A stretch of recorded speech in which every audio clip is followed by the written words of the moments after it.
Hello guys, welcome to all.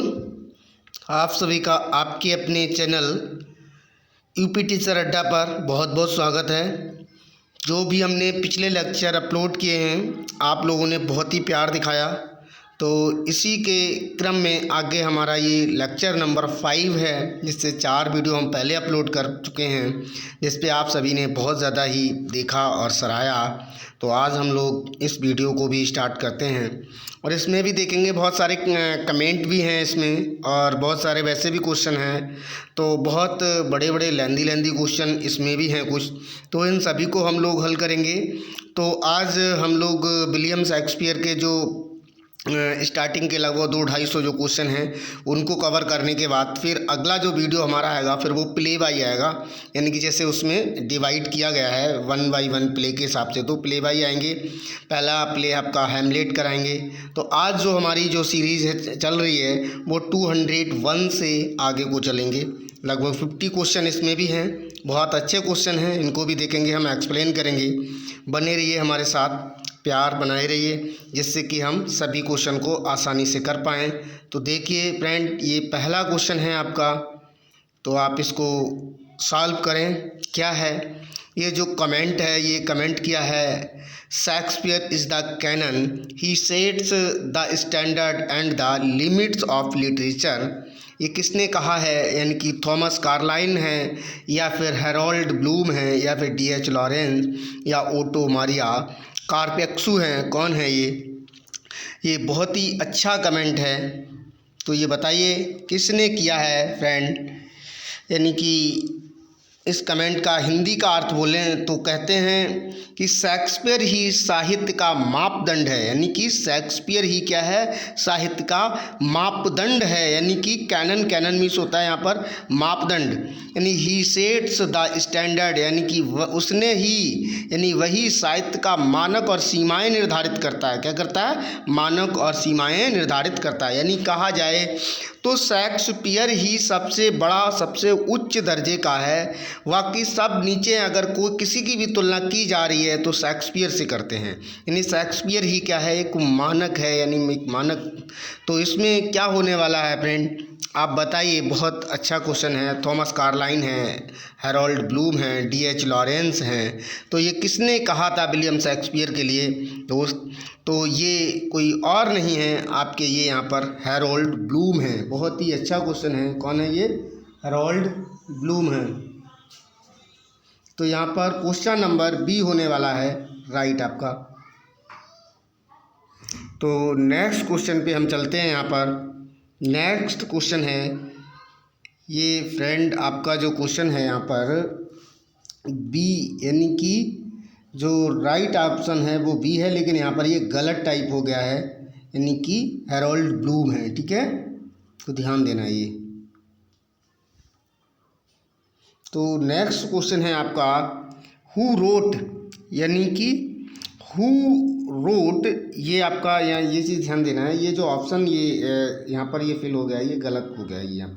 यहाँ पर आपका बी होना चाहिए। ठीक है, ये बी होना चाहिए। ठीक है, नेक्स्ट क्वेश्चन की तरफ चलते हैं हम लोग। नेक्स्ट है who wrote Shakespeare devotes great care to establishing the political setting in almost all his plays, and his greatest heroes are rulers who exercise capacities which can only be exercised within civil society. To neglect this is simply to be blinded by the brilliance of one's own prejudices.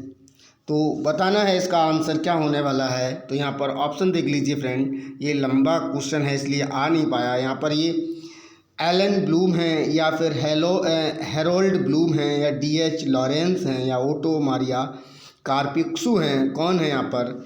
यानी कि इसमें कहते हैं, देखो यहाँ से ये क्या है, इसमें क्या कहते हैं, यानी कि शेक्सपियर लगभग सभी नाटकों में, यानी लगभग अगर सभी नाटकों में देखें शेक्सपियर के, तो राजनीतिक पृष्ठभूमि की स्थापना करने में विशेष ध्यान देते हैं। यानी कि जो लगभग इसका मतलब है कि जितने भी शेक्सपियर के प्ले हैं उन सभी प्लेज में वो ज़्यादातर जो ध्यान देते हैं वो राजनीतिक पृष्ठभूमि पर ज़्यादा बल देते हैं। यानी कि राजनीतिक पृष्ठभूमि इनकी ज़्यादा होती है। लेकिन उनके सबसे महान नायक, अगर उनके सबसे अच्छे नायक देखें तो वे शासक होते हैं। यानी कि अच्छे नायक देखें तो वे शासक होते हैं जो अपनी क्षमताओं का, यानी कि जो अपनी क्षमताओं का उपयोग केवल गंभीर और संकटपूर्ण परिस्थितियों में ही कर सकते हैं। यानी कि कैसी आपकी जो गंभीर परिस्थितियां होंगी और संकटपूर्ण परिस्थितियां होंगी उनमें ही कर सकते हैं, और वह केवल अपनी ही पूर्व धाराओं की चमक से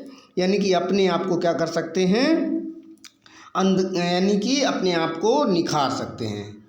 तो ये चीज़ें हैं इसके अंदर। यानी कि क्या है कि जो शेक्सपियर जो हैं वो अपने सभी ऑलमोस्ट सभी प्लेज में लगभग राजनीतिक पृष्ठभूमि को सबसे ज़्यादा वरीयता देते हैं, राजनीतिक पृष्ठभूमि अपनाते हैं। और इनमें जो इनके नायक वगैरह जो होते हैं वो भी ज़्यादा राजनीतिज्ञ ही होते हैं, राजा होते हैं, और वो ऐसे होते हैं जो कोई भी गंभीर या कोई भी संकटपूर्ण परिस्थिति आ जाए तो उससे अपने पूर्व धारा के आधार पर वो क्या काम करते हैं, अपने आप को चमक से यानी कि निकाल लेते हैं, यानी कि उससे परेशानी से बाहर कर लेते हैं। ये चीज़ें हैं। तो ये आपका किसका कमेंट है आपको बताना है फ्रेंड। यहाँ पर कौन है, ये एलन ब्लूम है या फिर हैरोल्ड ब्लूम है, D.H. लॉरेंस या ओटो मारिया कार्पिक्सू हैं, कौन है यहाँ पर, तो बताइए फ्रेंड। तो यहाँ पर आपका जो राइट ऑप्शन होने वाला है वो ए है, एलन ब्लूम है। कौन है यहाँ पर, एलन ब्लूम है दोस्त। नेक्स्ट क्वेश्चन है, हु कमेंटेड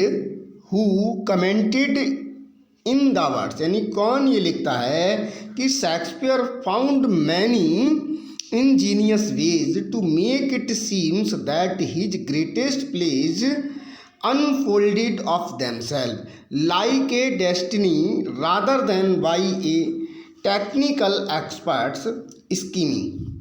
तो बताइए यहाँ पर इसके ऑप्शन है फ्रेंड, देख लीजिए फ्रेंड। एलन ब्लूम है, हैरोल्ड ब्लूम है, D.H. लॉरेंस हैं और केनेथ वर्क हैं। तो ये बताइए क्या होगा, यानी कि इसका मतलब क्या है। इसमें कह रहे हैं शेक्सपियर के महान नाटक जो हैं वो इस प्रकार प्रस्तुत किए जाते हैं जैसे वे स्वाभाविक रूप से विकसित हुए हों।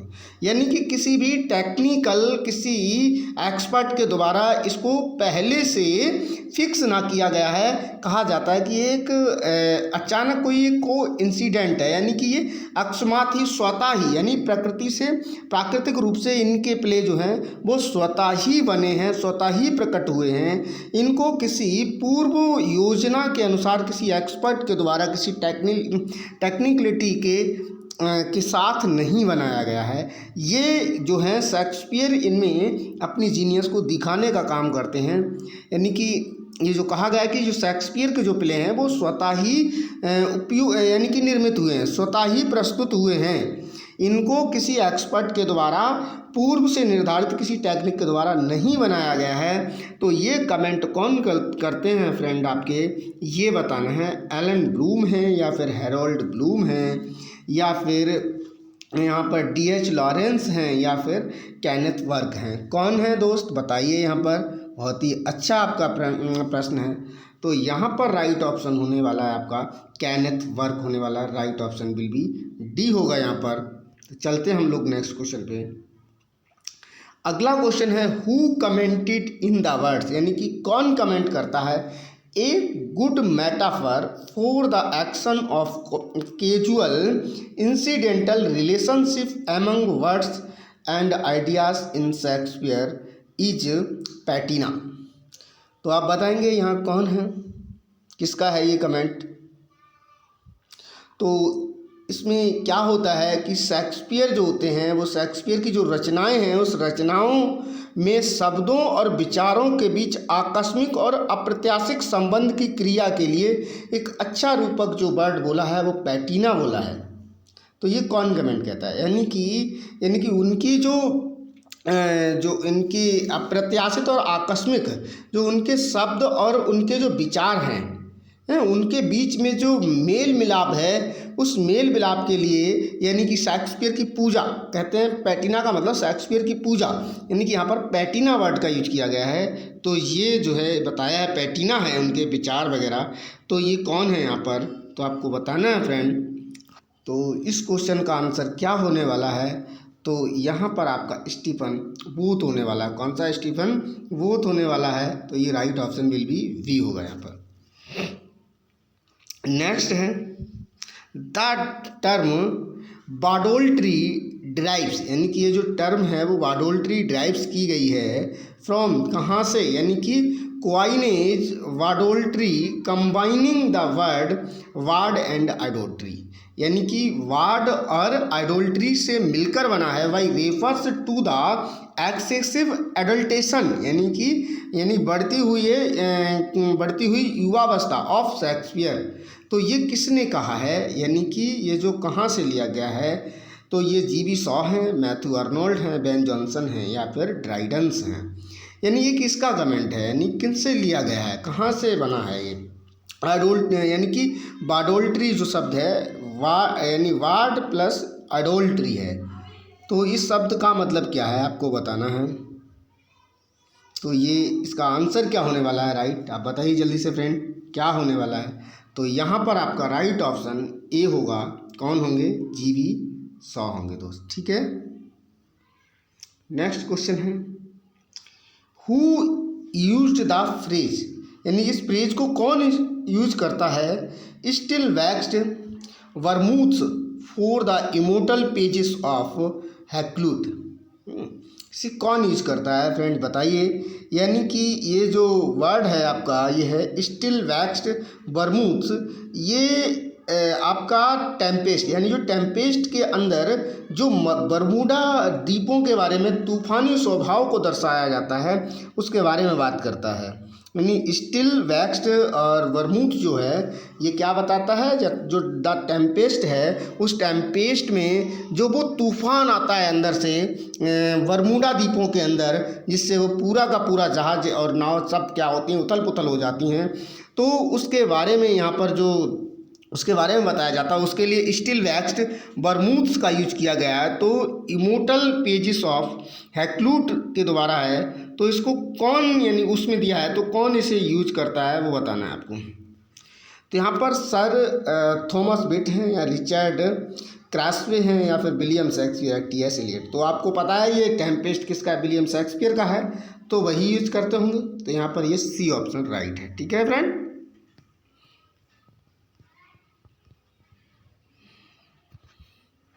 नेक्स्ट क्वेश्चन है आपका बिटवीन 1590 एंड 1593, यानी 1590 से 93 के बीच में थिएटर क्या थे, बंद रहे थे। तो किसके द्वारा बंद किए गए थे, क्या बात थी, ओइंग टू। तो यहाँ पर क्या हुआ था वो बताना, यानी disturbance caused by the elites के हैं या फिर disturbance caused by the people, लोगों के द्वारा, या disturbance caused by the actors या फिर disturbance caused by the knights के द्वारा, किसके द्वारा किया गया था। तो यहाँ पर कोई और नहीं, तो आपके ये हैं लोगों की सेफ्टी के लिए एक्टर्स के द्वारा ये क्या कर दिया गया था, बंद कर दिया गया था, क्योंकि उस समय क्या था, प्लेग महामारी फैल रही थी, इसके कारण। सी ऑप्शन राइट है यहाँ पर। बात करते हैं हम लोग, यानी कि ऐसा कौन सा प्ले था जो ओमिटेड कर दिया गया था, यानी कि जिसको शामिल नहीं किया गया था फर्स्ट फोलियो में। तो ये आपका राइट ऑप्शन यहाँ पर कौन सा है, ये समय ना बर्बाद करते हो, यहाँ पर ये right option will be B होगा।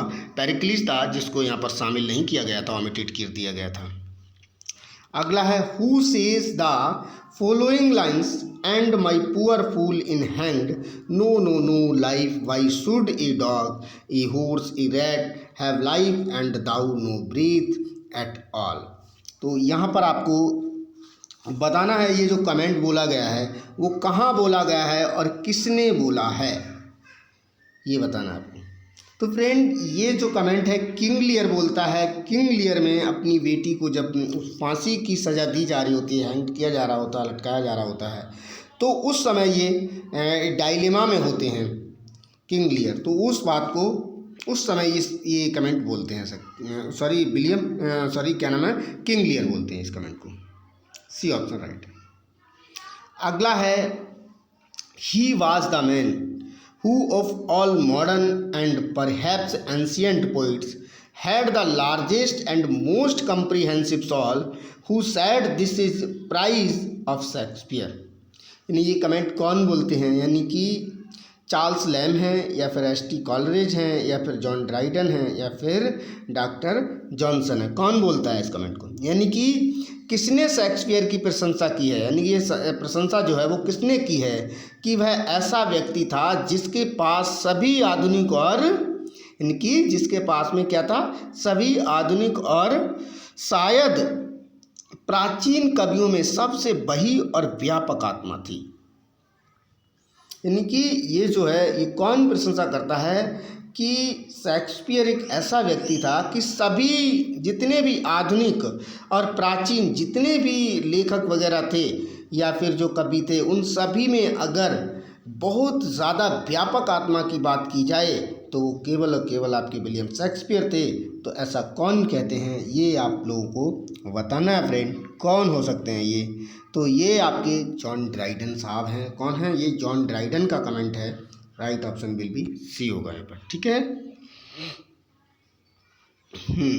कौन बोलता है इस शब्द को, दीज लाइन्स पीस पीस, यानी कि शांति शांति, doth thou not see my baby at my breast that sucks the nurse asleep।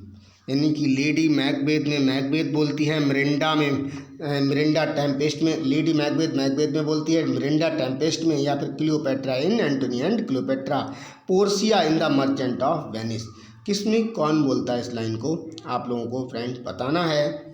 तो ये जो लाइन बोलती है क्लियोपेट्रा बोलती है, कौन बोलती है, क्लियोपेट्रा बोलती है एंटोनी एंड क्लियोपेट्रा में। किसमें, एंटोनी एंड क्लियोपेट्रा में। तो आप लोग समझ पाए होंगे फ्रेंड, यहाँ पर बहुत अच्छा कमेंट है, ये सी है।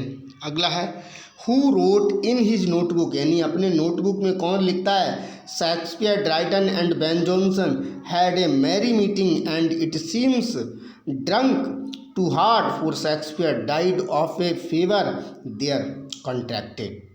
यानी कि इसमें कहा जा रहा है कि शेक्सपियर और ड्राइटन, यानी कि शेक्सपियर ड्राइटन और बेन जॉनसन के बीच में एक बहुत ही खुश मिजाज मीटिंग हुई थी। क्या हुई थी, खुश मिजाज मीटिंग या बैठक हुई थी। और उस बैठक में शेक्सपियर ने शायद ज़्यादा ही पी ली थी। क्या है, शायद ज़्यादा ही पी ली थी, और जिसके कारण शेक्सपियर को फीवर हो गया, यानी बुखार आ गया, और फिर बुखार आने से उनकी क्या हो गई, मृत्यु हो गई शेक्सपियर की।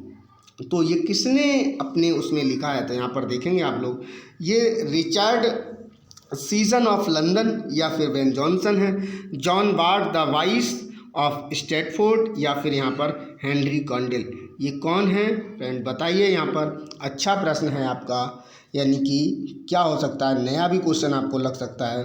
तो यहाँ पर ये कोई और नहीं थे, जॉन बार्ड थे, जिन्होंने विकर ऑफ स्ट्रैटफोर्ड में ये कही थी बात। तो ये सी ऑप्शन राइट होगा।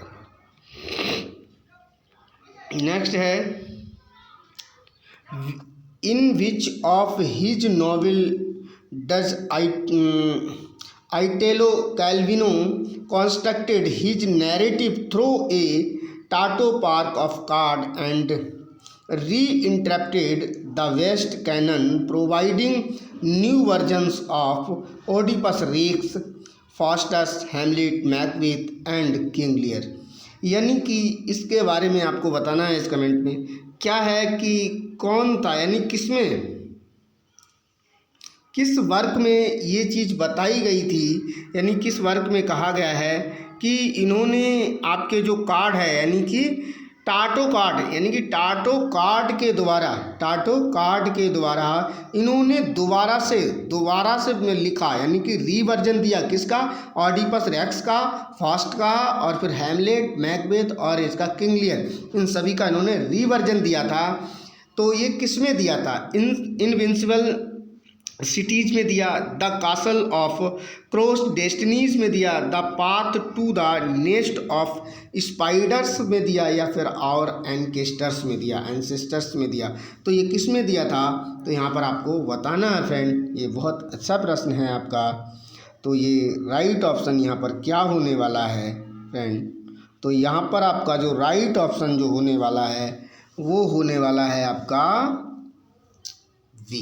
क्या होने वाला है, वी, यानी कि the castle of crossed destinies, the castle of cross destinies में ये मिलता है हमको देखने के लिए। अगला है आपका इन विच प्ले एक character says O sweet Mister Shakespeare I will have his picture in my study at the court. कौन बोलता है, किस में है, किसने कहा है, तो किस वर्ग में है, यानी कि इसमें कहा जा रहा है कि वो मेरे शेक्सपियर एक ऐसा, यानी एक करेक्टर होता है, वो बोलता है कि ये प्यारे शेक्सपियर, ये प्यारे शेक्सपियर, जिनको मैं अपने स्टडी कोर्ट के रूम में लगाकर इनकी पिक्चर को, यानी कि हे मेरे प्यारे शेक्सपियर, तुम्हारी, यानी कि मैं तुम्हारी पिक्चर को, तुम्हारी पिक्चर को अपने स्टडी कोर्ट में लगा के रखता हूँ। तो ये किस में कहा गया है, यानी कि एनोनिमस प्ले है जो रिटर्न फ्रॉम परनेसेस है, या फिर ए लॉरम फॉर लंदन है, या फिर द फैथफुल स्पीड यानी कि सैफर्डेस है, या फिर द डिजर्विंग फेवरिट, क्या चीज़ है, किस में है, तो यहाँ बताना है आपको। तो यहाँ पर फ्रेंड, यहाँ पर right option will be A होगा, यानी कि जो कि एक एनोनियम्स पब्लिश हुआ था, जिसका कोई नाम का पता नहीं है कि किसने पब्लिश किया था, जबकि ये जो था रिटर्न फ्रॉम यानी परनासिस था, तो इसमें आया था, ये 1601 में आया था फ्रेंड। ठीक है, नेक्स्ट क्वेश्चन की तरफ चलते हैं।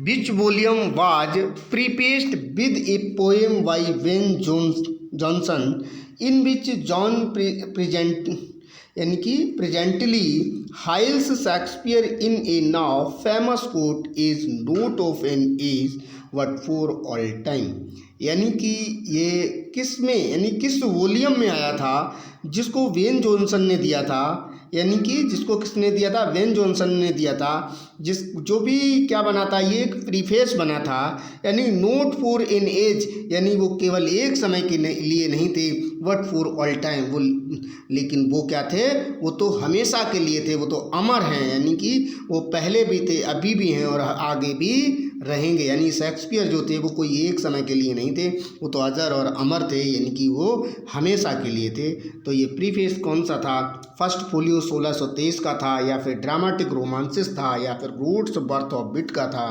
या every man in his humour था।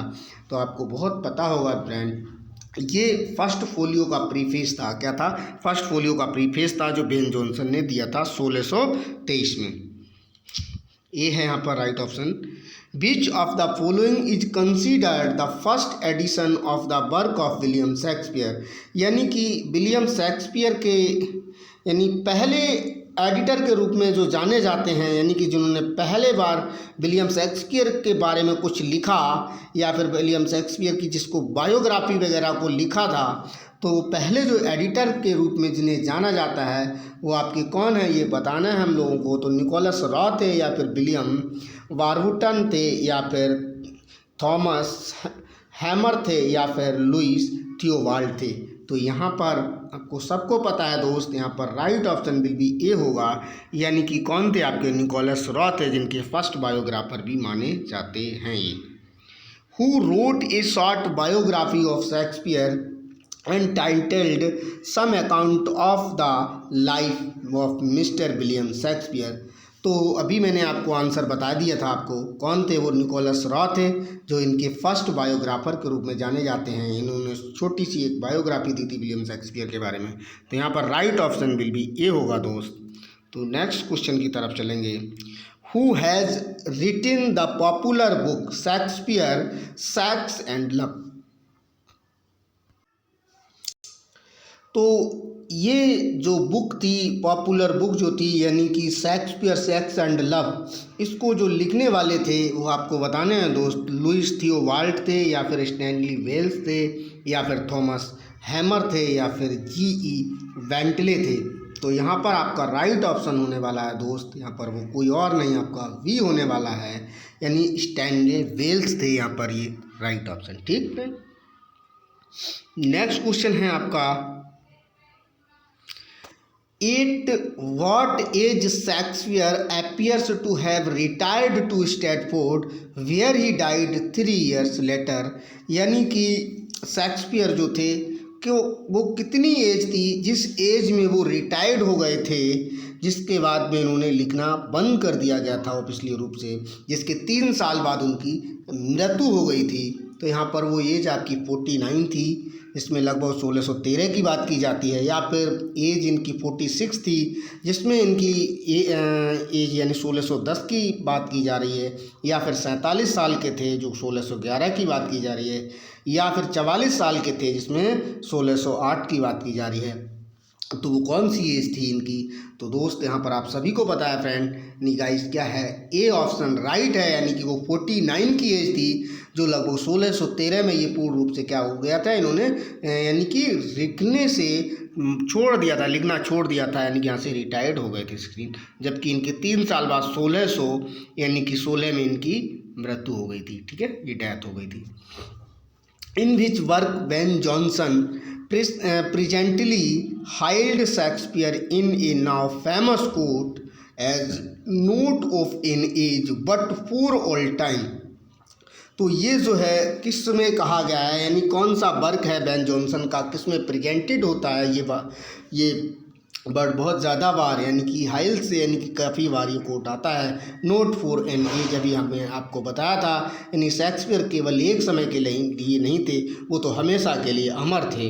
तो ये कौन सा वर्क है आपका, every man in his humour है, या फिर सीजनस है, या प्रीफेस टू फर्स्ट फोलियो है जो 1623 में आया, या फिर every man out of his humour है। ये किस में आया था फ्रेंड, बताना है दोस्त, ये कौन सा वर्क है यहाँ पर। तो यहाँ पर बहुत अच्छा क्वेश्चन है ये, आपका राइट ऑप्शन क्या होने वाला है ये आपको बताना है। तो यहाँ पर अभी मैंने आपको बताया था, यहाँ पर समय ज़्यादा ना गंवाते हुए हम लोग अपने राइट ऑप्शन पे चलते हैं। यहाँ पर राइट ऑप्शन आपका दोस्त सी होने वाला है, यानी प्रीफेस टू फर्स्ट फोलियो में ये दिखता है आपको, यानी फर्स्ट फोलियो का ये क्या है, प्रीफेस है। William Shakespeare is a critical ऐसे पब्लिश्ड इन 1864 बाई, यानी कि विलियम शेक्सपियर जो है एक क्रिटिकल ऐसे है, क्या नाम है, विलियम शेक्सपियर जो है वो एक क्रिटिकल ऐसे है जिसको पब्लिश किया गया था 1864 में। जिसको किसने पब्लिश किया था, चार्ल्स डेविडसन ने किया था, या फिर विक्टर ह्यूग थे, या यहाँ पर आपके फ्रांसिस विक्टर ह्यूग थे, या फिर जोनाथन स्विफ्ट थे। कौन थे यहाँ पर दोस्त, आपको बताना है। बहुत अच्छा क्वेश्चन है, यहाँ पर ये क्वेश्चन का आंसर भी सही है, कोई और नहीं, ये विक्टर ह्यूग थे, इन्होंने इसको पब्लिश किया था। Who wrote the first commentary verse, यानी commentary verse to the first folio of Shakespeare's play 1623, यानी कि कमेंटेटरी जो वर्स था, जो चौथा कमेंटेटरी वर्स था, वो फर्स्ट फोलियो का, वो शेक्सपियर के प्ले का, यानी कि किसने लिखा था वो बताना है, किसने लिखा था, यानी कि विलियम शेक्सपियर के फर्स्ट फोलियो का फोर्थ कमेंटेटरी जो वर्क था वो किसने लिखा था, चार्ल्स नाइट थे, या जेम्स मैव थे, या फिर यहाँ पर जॉन वोंकनवर्ग गोथ थे, या फिर विल्सन नाइट थे। कौन थे, वॉल्फगंग वॉन गॉथ, यानी कौन थे यहाँ पर ये बताना है हम लोगों को। तो ये भी अच्छा क्वेश्चन है आपका, यहाँ पर भी आपका कौन होने वाले हैं, जेम्स मैव होने वाले हैं। कौन है, जेम्स मैव होने वाले हैं। Right option will be B होगा यहाँ पर आपका, जेम्स मैव होंगे यहाँ पर। ये इसमें बहुत ज़्यादा सारी वो दी है यहाँ पर इसकी एक्सपीरियंस। द पिक्टोरियल शेक्सपियर यानी कि एक वर्क है द पिक्टोरियल शेक्सपियर यानी कि which had appeared in parts यानी 1838 से लगभग 1841 के बीच में आया था। ये वर्क किसका था वो बताना है। चार्ल्स नाइट का था, जेम्स मैप का था, या जॉन वॉल्कन वॉन गॉथ का था, या फिर चार्ल्स नाइट का था। ये किसका था ये हम लोगों को बताना है। बहुत ही अच्छा क्वेश्चन है, तो आप बताइए यहाँ पर कौन है। यहाँ पर राइट ऑप्शन क्या होने वाला है, तो यहाँ पर आपका right option will B D होने वाला है। यहाँ पर चार्ल्स नाइट है। कौन है ये? चार्ल्स नाइट है, ये इन्हीं का वर्क है। एक मिनट, सॉरी, इसमें क्या है, थोड़ा सा मिस्टेक है, यानी कि दोनों ऑप्शन सेम है। यहाँ पर आप देखेंगे तो यहाँ पर ये ए एंड डी दोनों ऑप्शन सेम है, ए एंड डी, यानी कि ये भी चार्ल्स नाइट है, ये भी चार्ल्स नाइट है। तो यहाँ पर ए और बी दोनों ही ऑप्शन सही, सॉरी डी एंड ए, यानी ए एंड डी क्या होने वाला है यहाँ पर, ए एंड डी दोनों ही क्वेश्चन राइट होंगे यहाँ पर। तो दोस्त ये मिस्टेक है, थोड़ा सा ध्यान रखेंगे। Illyria is the exotic setting of Twelfth Night in which other play Shakespeare has referred to his place as a site of pirates, यानी कि किस में है ये कमेंट ये बताना है। यानी कि ये जो सेटिंग है किस प्ले की है, यानी हेनरी फोर्थ पार्ट 1 की है, या हेनरी फोर्थ 6 पार्ट 1 की है, या फिर हेनरी फोर्थ पार्ट 3, या हेनरी यानी 6 पार्ट 2 की है। ये सेटिंग किसकी है, यानी इसमें कहा जा रहा है कि जो इलीरिया है वो एक्सोटिक सेटिंग बनाई गई है ट्वेल्थ नाइट की, लेकिन ऐसा कौन सा प्ले है जिसमें डाकुओं की साइट यानी कि डाकुओं यानी ऐसी सेटिंग बनाई गई है जहाँ पर डाकुओं का प्लेस दिखाया गया है, तो यानी कि या फिर पायरेट्स सेटिंग दिखाई गई है, यानी कि साइट ऑफ पायरेट दिखाई गई है। वो कौन सा प्ले है आपको यहाँ पर ये आपको राइट ऑप्शन बताना है। क्या हो सकता है आपका यहाँ पर बताइए फ्रेंड।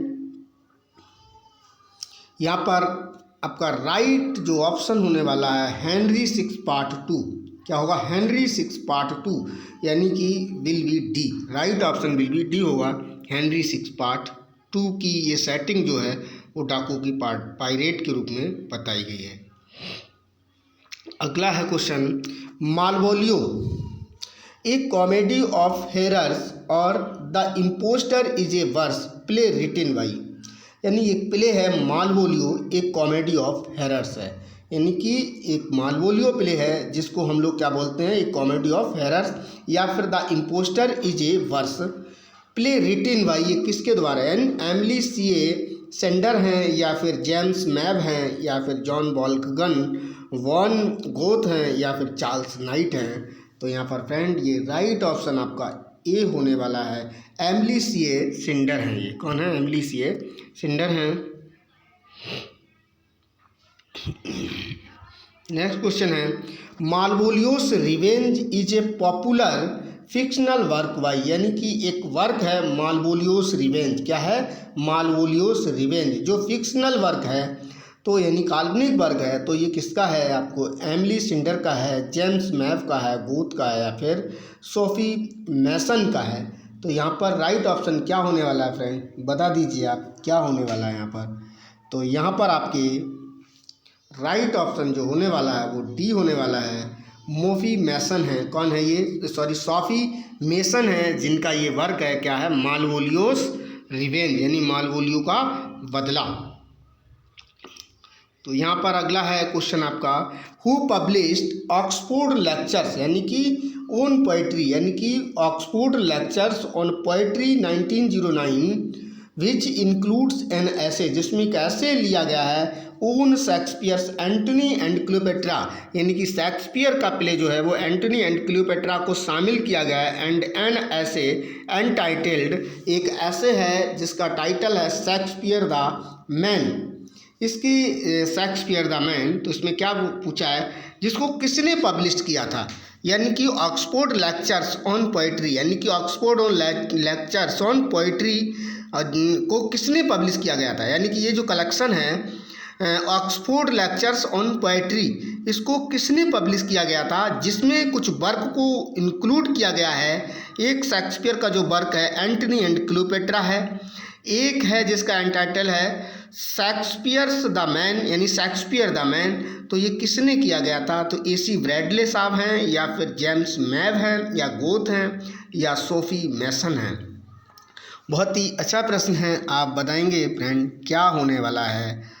तो यहाँ पर आपके कोई और नहीं है, वो AC ब्रैडले साहब हैं। कौन है, AC ब्रैडले साहब हैं। ठीक है, नेक्स्ट क्वेश्चन है दोस्त, ये लंबे लंबे कमेंट हैं, क्वेश्चन लंबे लंबे हैं, तो लेंदी क्वेश्चन है इसलिए इनमें टाइम लग रहा है। मैं थोड़ा सा आपको प्यार से आराम से बताने की कोशिश कर रहा हूँ, समझाने की कोशिश कर रहा हूँ। बहुत अच्छे क्वेश्चन है। Who is the author of Shakespearean tragedy, यानी शेक्सपियरियन ट्रेजेडी का कौन ऑथर है। Which centers on Shakespeare's 4 great plays, जिसमें यानी कि बीच सेंटर्स, जिनका जो सेंटर है, जो सेंटर पॉइंट है उन शेक्सपियर यानी शेक्सपियर के जो ग्रेट ट्रेजेडी हैं, क्या है, यानी ग्रेट प्ले हैं। किंग लियर है ग्रेट प्ले, जो किंग लियर, ओथेलो, हैमलेट और मैकबेथ हैं, इन पर उसकी यानी कि शेक्सपियरियन जो ट्रेजेडी लिखी है उस पर इनको क्या किया गया है, बेस्ड बनाया गया है। तो वो कौन है उसके यानी शेक्सपियरियन ट्रेजेडी के लेखक, AC ब्रैडले साहब हैं या जेम्स मैव या गोथ या सोफी मेसन हैं। तो यहाँ पर कौन होने वाला है राइट ऑप्शन, फ्रेंड बताइए जल्दी से क्या होने वाला है यहाँ पर। तो यहाँ पर भी आपका राइट ऑप्शन आपका A होने वाला है, AC ब्रैडले साहब का ही है ये वर्क, यानी कि Shakespearean great tragedy. Who originated the term, यानी प्रॉब्लम प्ले, यानी कि प्रॉब्लम प्ले को किसने ओरिजिनेट किया था इस टर्म को।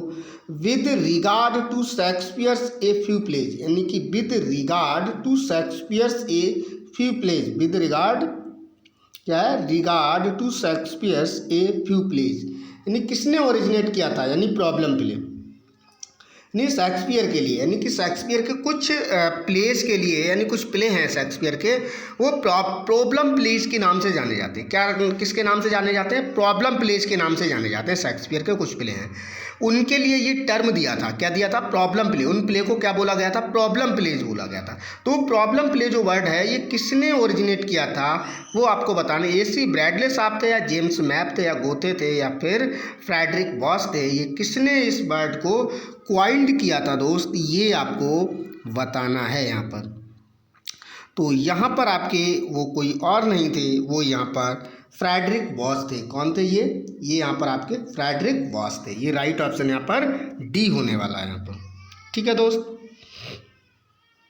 अगला क्वेश्चन है which of the following Shakespearean scholars, यानी शेक्सपियरियन स्कॉलर्स इन 1875 1875 में लिखा था Shakespeare a critical study of his mind and art, यानी कि which of the following Shakespearean scholar, यानी कि कौन थे जो शेक्सपियरियन स्कॉलर थे, विद्वान थे, जिन्होंने 1875 में लिखा था एक, यानी कि शेक्सपियर क्या लिखा था, शेक्सपियर एक critical study of his mind and art, यानी शेक्सपियर के बारे में लिखा था एक critical study of his mind and art.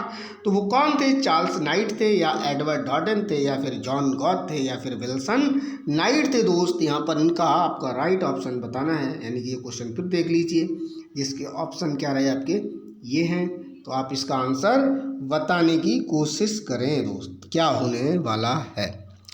तो यहाँ पर कोई और नहीं है आपके, यहाँ पर ये जो राइट ऑप्शन में होने वाले हैं वो होने वाले हैं V नंबर पे, यानी एडवर्ड डॉर्डन है। ये कौन है, एडवर्ड डॉर्डन है, इन्हीं ने ये बोला था। अगला क्वेश्चन है आपका हु रोट